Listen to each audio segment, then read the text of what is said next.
8:37 a.m.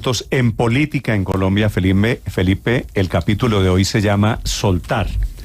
Los audios de Óscar Iván Zuluaga están produciendo algo que yo no pensé que fuera a suceder, y es que todo el mundo está declarándose decepcionado de Óscar Iván Zuluaga, en tragedia por Óscar Iván Zuluaga, triste por Óscar Iván Zuluaga, porque Óscar Iván Zuluaga pasó de ser un señor decente al señor que engañó a todo el mundo, inclusive en el uribismo.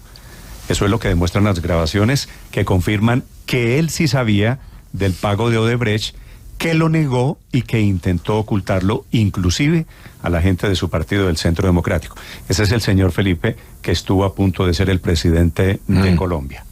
Pero sabe que es que yo los oí varias veces porque son muy impresionantes, Néstor, empezando por que pues el que lo graba es, entre comillas, su amigo, ¿no? Daniel Arizabaleta, por un lado. Señor García Arizabaleta, Felipe, es, como está demostrado cuando hizo la grabación, pues un comportamiento mafioso. Es una mala persona, sí, porque Óscar Iván Zuluaga, en teoría, lo había llevado a la campaña a que fuera su segundo de a bordo.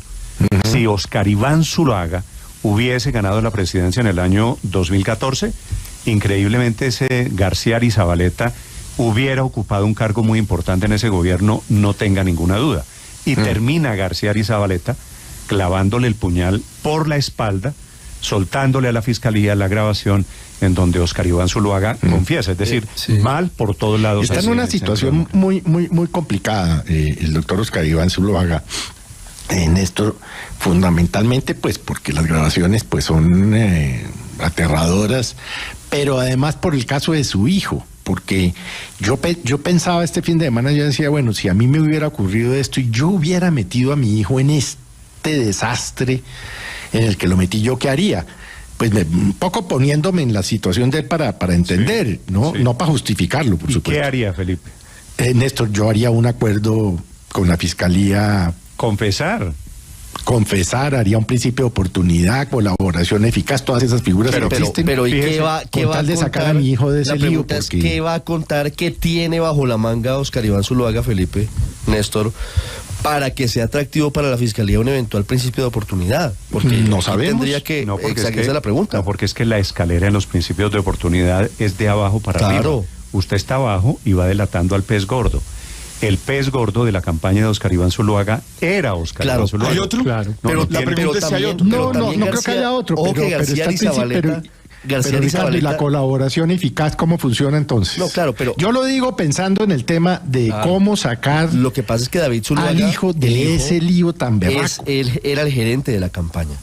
Pero la verdad es que el vaso comunicante de Odebrecht con el uribismo, al menos en esa parte, era García Arizabaleta. Sí, pero García Arizabaleta, tengo entendido, está ya como Felipe, muy tranquilito por allá en Miami, creo que está. Se la contesto para quienes vayan a meterse en una campaña política o en una empresa que sea comparable con una campaña política. No sé cuál sea la empresa. Una campaña política, Felipe, es lo más parecido a un lodazal, ¿no? Es decir, eso no tiene nunca cómo salir bien. Entonces, primera sugerencia, Felipe, para quienes están en eso, no metan al hijo al lodazal. No, usted no mete al hijo entre la... No lo voy a decir. Yo lo digo, entre la mierda. Bueno, Felipe, usted lo dijo bien. Uno no mete al hijo en el lodazal. Segundo, si metió al hijo al lodazal, saque al hijo del lodazal, pero sáquelo. Lo que hizo Óscar Iván Zuluaga con el silencio, negándolo, fue mantenerse fundirlo y su familia en el lodazal. Fundirlo, porque ahora hay plena prueba de que tanto él como el hijo estaban comprometidos con los hechos que son pues un delito. Yo lamento esta circunstancia en lo personal, digamos, porque yo creo que yo, que no he sido uribista, pero tenía la percepción de que Óscar Iván Zuluaga era un hombre decente y era un hombre honesto. Todos, y desafortunadamente los políticos tenían esa misma percepción.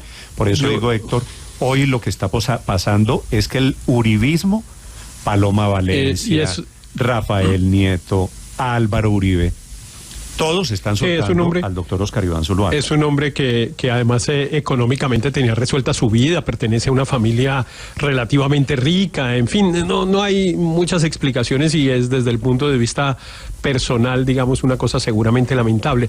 Pero sí surgen un montón de preguntas. A mi modo de ver, una primera, no necesariamente la más importante, es por qué García Arizabaleta era tan consentido en el uribismo, cuando además se sabía de sus andanzas.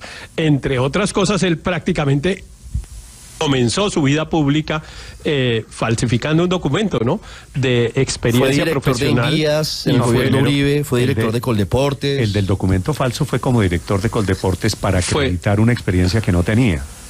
Claro, tenía que acreditar una experiencia para poder cumplir los requisitos para asumir el cargo y lo hizo con un documento que resultó falso y se probó pues que fue falso y lo sancionaron incluso por eso, a pesar de lo cual siguió siendo un gran consentido del uribismo. Estuvo en la última lista del Senado de la República del Centro Democrático. El presidente Iván Duque lo consintió mucho en términos burocráticos, digamos, nombrando varias personas de su familia. De la lista, ¿no?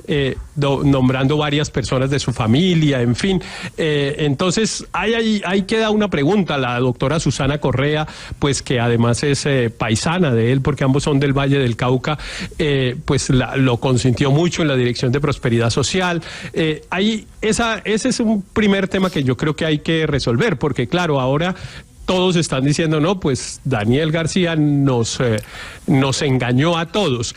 Pero es que había una primera alarma, porque yo creo que a uno lo pueden engañar. Digamos, yo incluso me podría declarar engañado por Oscar Iván Zuluaga, en el sentido de que a mí francamente me parecía una buena persona y no creía que hubiese podido haber cometido las conductas que ahora él mismo reconoce haber cometido. Pero de Daniel García ya se sabía. Hay unas personas de las que uno sabe, tiene noticia, que pueden cometer delitos, que tienen, digamos, una línea ética pues flexible y que no coincide con la de uno. ¿Y por qué uno los tiene que amparar? Esa es mi primera pregunta, no la única, pero la primera. Sí, no tengo ninguna respuesta. Son las 8 de la mañana, 45 minutos. Hoy es 4 de julio, Felipe, y está cumpliendo años, usted sabe quién, ¿no? No. El expresidente Álvaro Uribe. El expresidente Uribe, claro. Entonces, la celebración para el uribismo es con escándalo a bordo.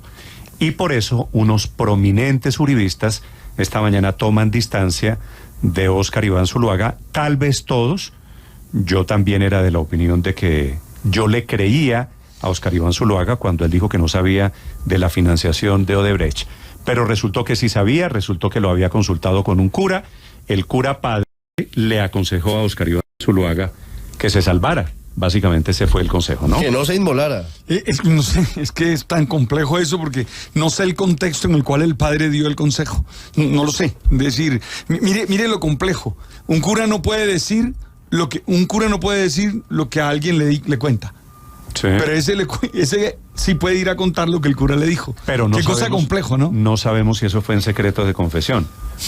Porque se conoce el nombre del cura, ¿verdad? El padre Arturo Uría, que según dice Oscar Iván Zuluaga en la charla con Daniel García Arizabaleta, fue el hombre que trajo los retiros Emaús a Colombia hace muchos años y que era el hombre que además tenía un pequeño templo en la calle 85 ahora, cerca de la autopista norte de Bogotá. Vaya usted y traduzca qué quiere decir, Felipe, cuando un cura le dice a usted metido en un problema, no se inmole. Lo que pasa es que el contexto es que... No. ¿Cuál es el contexto? Zuluaga pretendía que García Arizabaleta fuera donde el padre Uría para que hiciera lo mismo, para que hicieran el pacto de sangre de silencio y no contaran nada y quedara básicamente tranquilo y sellado, porque de acuerdo a lo que se escucha y se ve, Oscar Iván Zuluaga, no estaba plenamente convencido de que García Arizabaleta fuera a guardar silencio permanentemente frente al tema, y por eso intenta llevarlo donde el padre Uría, que es el que aconseja que no se inmolen, que para qué se van a inmolar, que siempre tienen que buscarse la protección del lodazal del que habla es la política, que ellos son víctimas de un mundo terrible y que no tienen por qué asumir las responsabilidades de ese mundo terrible. Es lo que dice Zuluaga que le dijo el padre Uría. Fíjese usted cómo es la historia. El inicio de todo esto, fíjese usted, esa estrategia de García Arizabaleta que durante años mantuvo guardadas las conversaciones, se produce porque en algún momento el doctor Jaime Granados, que era abogado de Óscar Iván Zuluaga. Y al tiempo increíbmente abogado de Odebrecht, que eso es uno de los... Se vino a saber ahora, Néstor. Se vino a saber ahora, increíblemente. Lo revela el expresidente Uribe en su comunicado del fin de semana. Pero el doctor Granados en algún momento delegó toda la responsabilidad en Daniel García Arizabaleta del caso de Odebrecht en la campaña Óscar Iván Zuluaga. Y en ese momento García Arizabaleta empieza a copiar información que tuvo guardada hasta el momento en el que lo llamó la Fiscalía. Cuando la Fiscalía lo llama, no por este caso, ojo, sino por otras irregularidades vinculadas con Odebrecht, García Arizabaleta dice, yo tengo algo que les puede servir. En cambio de que ustedes no me manden a la cárcel, yo les entrego esto, que es 2 horas de charla con Óscar Iván Zuluaga confesando lo que hizo con Odebrecht. Grabadas, por supuesto, irregularmente. Claro. Grabadas, no, irregularmente no, digamos, pues, subrepticiamente claro. Sí, porque la grabación es legal, claro, pero ojo que la grabación tiene legalidad desde el punto de vista procesal. Que el juez ya se la dio. Claro, sea cuestionable desde el punto de vista ético, claro. Es la grabación legal, no es ilegal. Entonces, refraseo, es legal, legal. Pero es irregular, es decir, usted no va a la grabación con su amigo, claro, pues no entra con lo que pasa es que hay sentencias de la Corte que dicen que siempre que usted esté involucrado eventualmente en una situación en la que pueda haberse involucrado en un delito, usted puede grabar como testimonio para protegerse usted. Para tenerlo como prueba. Y eso fue lo que hizo García Arizabaleta. Protagonista del delito, claro. Y metió la grabadora para salvarse, es decir, la trampa se la... Pero eso legalmente está permitido. Eso está avalado, digamos. Pero Ricardo, usted que conoce bien el tema y para poner un poco en contexto, este señor Arizabaleta ya pagó condena, no la pagó. No va a pagar condena. Él vive en Miami, no va a pagar condena porque a él la fiscalía le dio inmunidad total. Es que es el único por la colaboración, por las 2 horas que entregó de grabación, imagínese usted. Es el único que va a salir limpio increíblemente de todo esto. La Fiscalía tiene contra Óscar Iván Zuluaga varios delitos. Y por eso, como la suerte del doctor Zuluaga puede ser de cárcel o de un gran problema penal, por eso esta mañana, Felipe, es que todo el mundo lo está soltando. Pero Néstor, a ver, si usted tiene un problema de estos de tipo penal, me da pena con respeto hacia los clérigos, pero yo no voy donde un cura, yo voy donde un penalista. Sí, Felipe, pero es que lo que atormentaba a Óscar Iván Zuluaga era el tema moral, espiritual. Pero es que el penalista le metió un cachetadón a García Arizabaleta y Zuluaga estaba preocupado por eso, porque es que la charla arranca con García Arizabaleta diciéndole, el doctor Granados me trató muy mal. Y Zuluaga le ofrece disculpas. Es que ojo al origen de toda la conversación. Ojo Felipe, al origen. Para efectos prácticos, lo que intentaba en la grabación Óscar Iván Zuluaga es convencer a García Arizabaleta de que no fuera a pasar lo que está pasando, de que no fuera a delatarlo, porque era el gran testigo, porque venía de trabajar en Odebrecht. 8:50, Camila Carvajal. Sí, señor Néstor, y para completar o seguir con esta nueva historia alrededor del uribismo y lo que está pasando con Óscar Iván Zuluaga, es una cadena de quienes se declaran decepcionados, se están soltando y se están apartando cada vez más del que fue candidato presidencial. Han pasado apenas 24 horas desde que el propio presidente Álvaro Uribe, que está de cumpleaños, usted en eso tiene razón, pues a través de su cuenta en Twitter escribió, elegimos a Santos y terminó con FARC, sobornos de mermelada y Odebrecht, la tragedia del caso de Óscar Iván, congresistas con delitos de dineros entregados por el gobierno Duque, todo un engaño a tantos que lo han hecho bien y creemos en estas tesis. Invitaría a considerar decisiones para no afectar a quienes merecen la confianza popular. Y es ese mensaje, el del expresidente Álvaro Uribe, el que abre la puerta a que estén reaccionando. Eso sí le tengo que decir solo por Twitter, porque los hemos buscado insistentemente esta mañana y nadie del uribismo acepta ir más allá de los mensajes que ponen en redes sociales.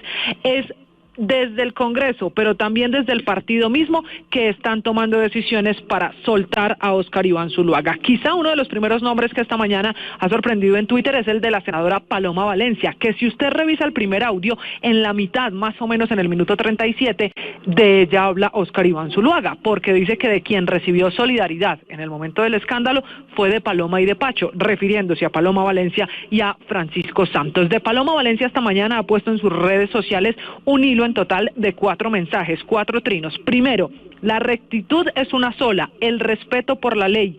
quien incumpla la ley debe ser sancionado. Segundo, Óscar Iván Zuluaga ha sido nuestro candidato, sujeto de tanta confianza que queríamos que fuera nuestro presidente. Tenemos desconcierto y tristeza. Tercero, desconcierto, dice ella, porque todos los colombianos que votamos y creímos en él nos sentimos engañados. Y finalmente explica Paloma Valencia por qué tristeza.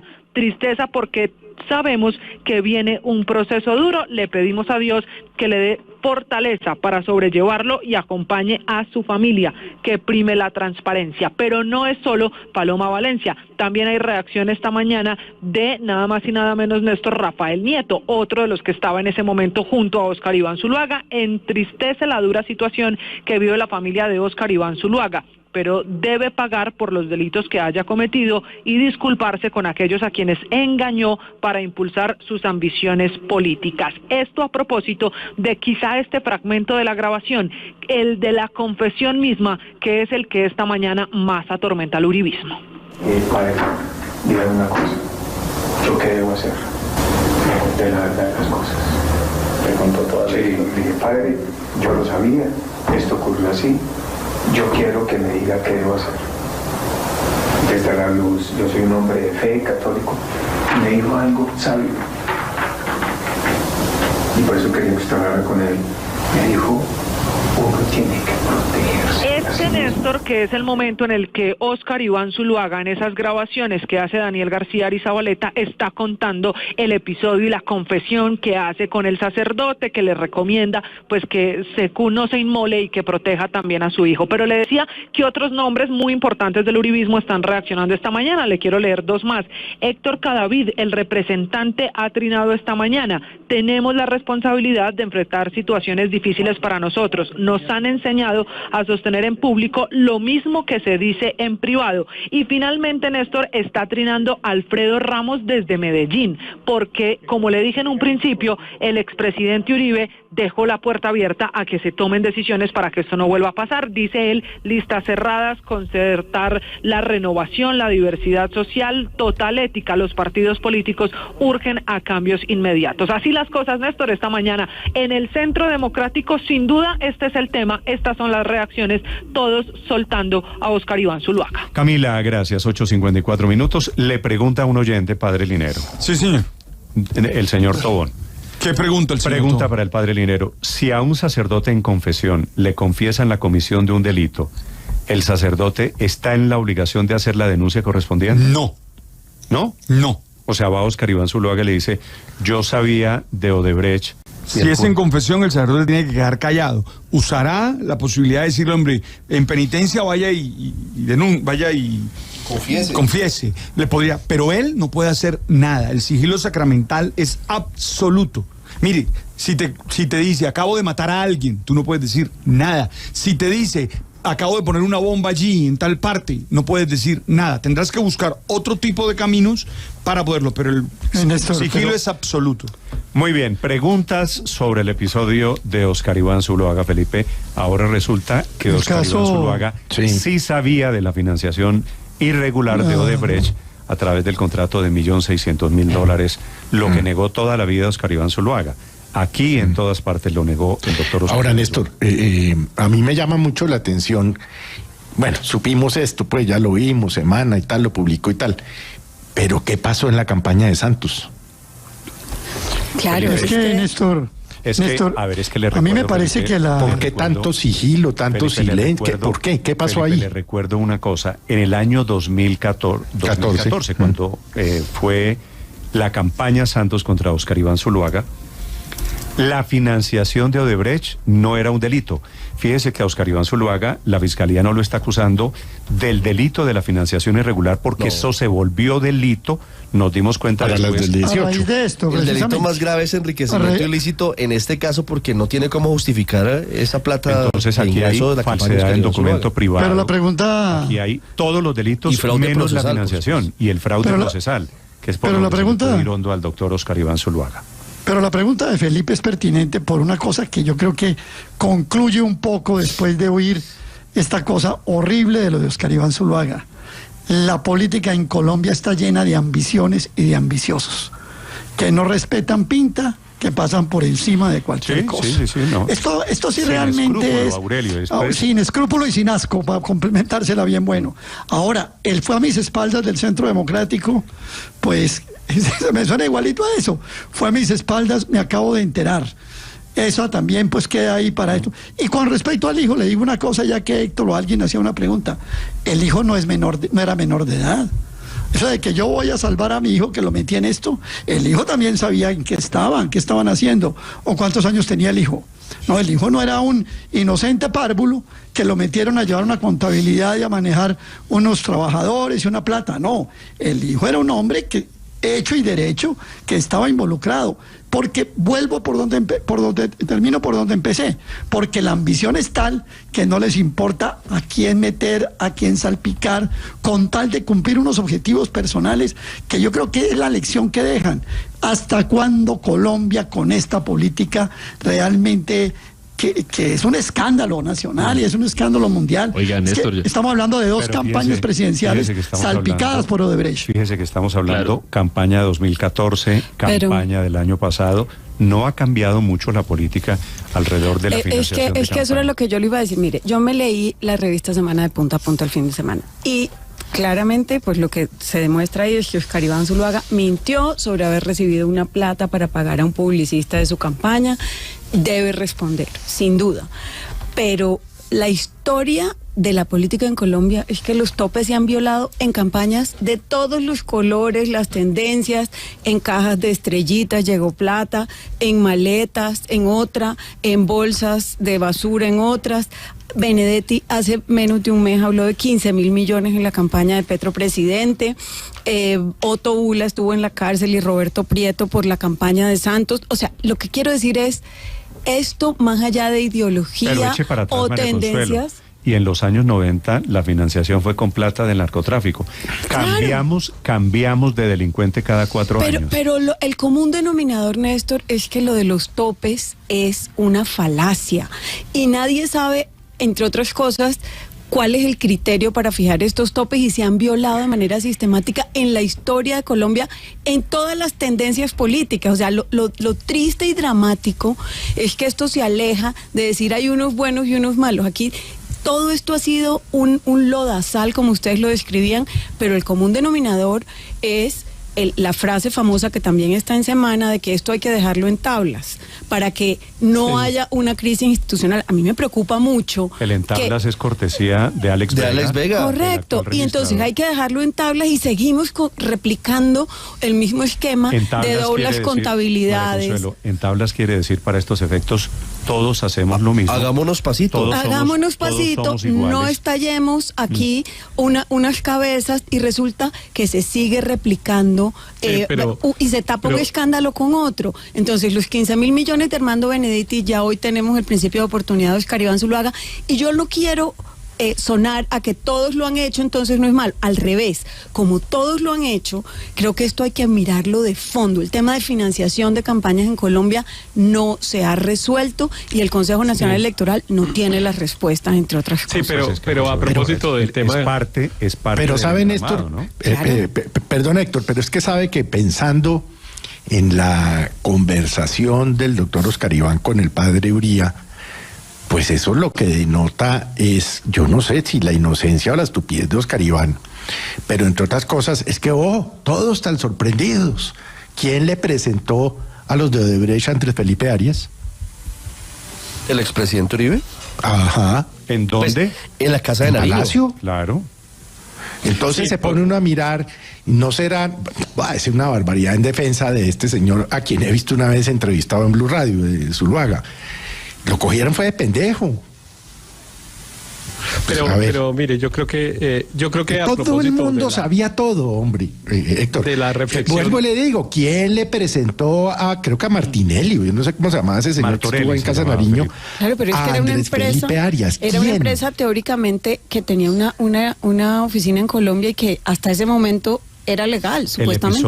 El episodio de Uribe presentándole a Andrés Felipe Arias a Martorelli en la Casa de Nariño fue año 2009. 2009, sí, señor. Cuando Andrés Felipe Arias estaba en plan libre. ¿Y quién era el candidato Uribe en el 2009? Primero Arias. Era Andrés Felipe Arias y después... Claro, Juan Manuel Santos. que Noemí Sanín se le atravesó y gracias a Dios evitó que llegara Andrés Felipe Arias a la presidencia, pero es que esto Arias no es un terminó episodio del teniendo un 18, vínculo- todo para un poco, pero no es ni del 18, ni del 14, ni del 10, ni del 94, ni del 98, eso llevamos años en esto. Años. Sí, pero a propósito de esta conversación, Néstor, pues me lleva a la reflexión sobre la disposición de los colombianos a cumplir con la ley, porque pues todos sabemos que esa ley, como ustedes lo están comentando, pues no es cumplida, no es aceptada prácticamente por nadie. Entonces la pregunta es si hay que cambiar la ley para ampliar los topes porque son insuficientes, o por el contrario hay que tratar de hacer algo para que los colombianos estemos dispuestos a cumplir la ley. De este episodio, de lo que ocurrió ayer, me llama la atención otra cosa, que es como los límites éticos. Mire usted, cuando hay pues todos los estudios estos, los que repetían Taras Mocus de Cultura Ciudadana, de la gente dispuesta a cumplir la ley, decía, pues hay una serie de controles que son los que hacen que uno no cometa un delito. Yo no lo cometo porque me da miedo que me metan a la cárcel o porque estoy convencido que es lo mejor para la sociedad no hacerlo, pero cuando uno está dispuesto a pasar ese límite personal, de control personal, se activan unos límites, unos sistemas de control que son sociales. Y mire usted, el primer sistema de control social que yo creo que debe haber, pues es el de la familia. Uno debería suponer que efectivamente David Zuluaga, que era, como lo dice Aurelio, ya un hombre grande, no un niño chiquito, ni mucho menos, sino un hombre grande, le hubiera dicho a su papá, papá, no te metas en esto, esto nos va a generar muchos problemas, no lo hagas. Ese control falló. La familia, que es la que lo puede inhibir a uno de cometer una conducta delictiva, falló. Y después fue y buscó donde un cura. ¿Y usted ha visto algo más antiético que lo que le dijo el cura? Que es escóndase, niéguelo. ¿Usted ha visto algo más increíble que lo que le dijo el cura?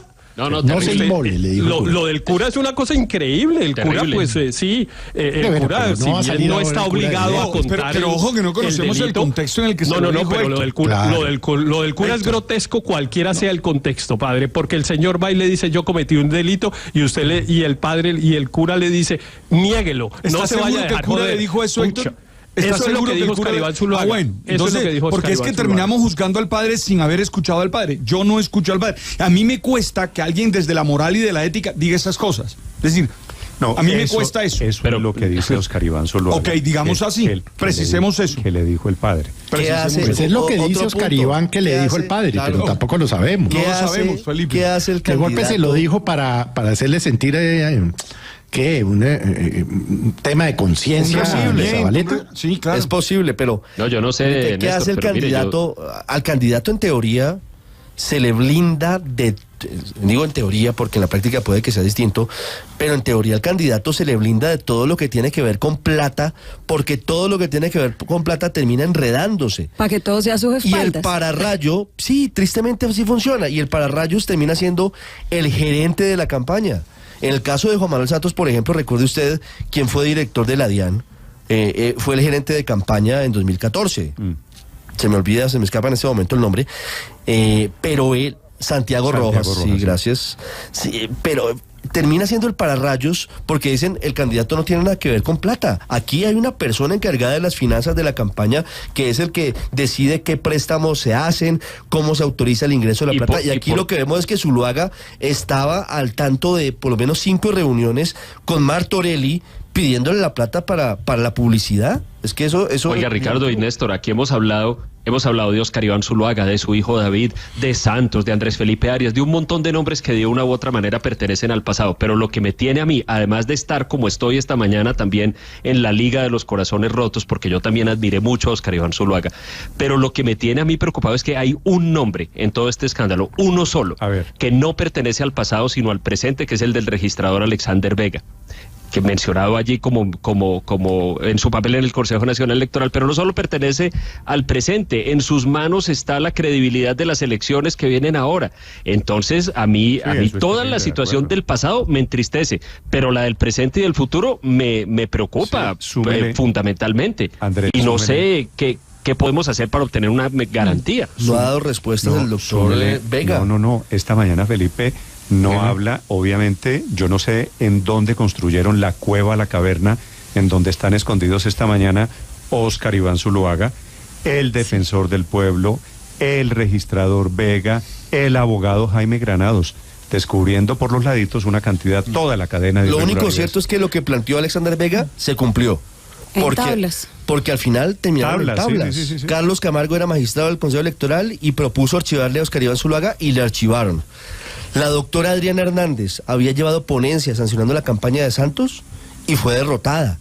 Y lo archivaron. Como todo en este país, terminamos siempre en tablas. Pero no hemos hablado, Néstor. 9:07 a.m, Paola, la última. Néstor y Ricardo, no hemos hablado del delito más grave que aquí se pudo haber cometido y es lavado de activos.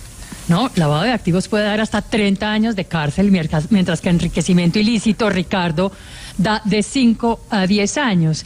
Y ese delito, el de lavado de activos, es la razón por la cual terminaron en la cárcel y en problemados todos los presidentes latinoamericanos salpicados en el escándalo de Odebrecht, incluidos todos los peruanos. Sí, pero es que aquí Óscar Iván Zuluaga, en el caso de Óscar Iván Zuluaga, Paola, no ganó. Entonces no entró, lo que entró fue la plata a la campaña vía publicista Duda Mendoza. No entró nada diferente a la campaña. Un oyente me pregunta por otro nombre importante en todo este episodio, el expresidente Iván Duque. El expresidente Iván Duque era directivo de la campaña en 2014. Estuvo en la reunión con Duda en Brasil. Así es. Pero tanto Óscar Iván Zuluaga lo salvan los audios. Daniel García Arizabaleta lo salvan, que él no estaba enterado. Ahora, Néstor, pero es que esa propuesta... A estas alturas, en quién creer y en quién no también... Esa propuesta de tablas de Alexander Vega en el Consejo Nacional Electoral, ¿será lo que permitió que fuera elegido después registrador? Porque no lo desliguemos. Vega sale del Consejo Nacional Electoral a ser registrador y lo elige todo el mundo. Lo elige todo el mundo porque Vega los salvó a todos. Por eso lo eligieron, por eso le han soportado todas las irregularidades, incluso posesionarse, falsificando documentos y ocultando bienes. Por eso Vega hace contratos y... No, yo le tengo un historial, ¿no? Sí. Y le apunto esta más, otra rayita. Las tablas, meto las tablas en el expediente. De para que todo quede en tablas. Blue, la alternativa.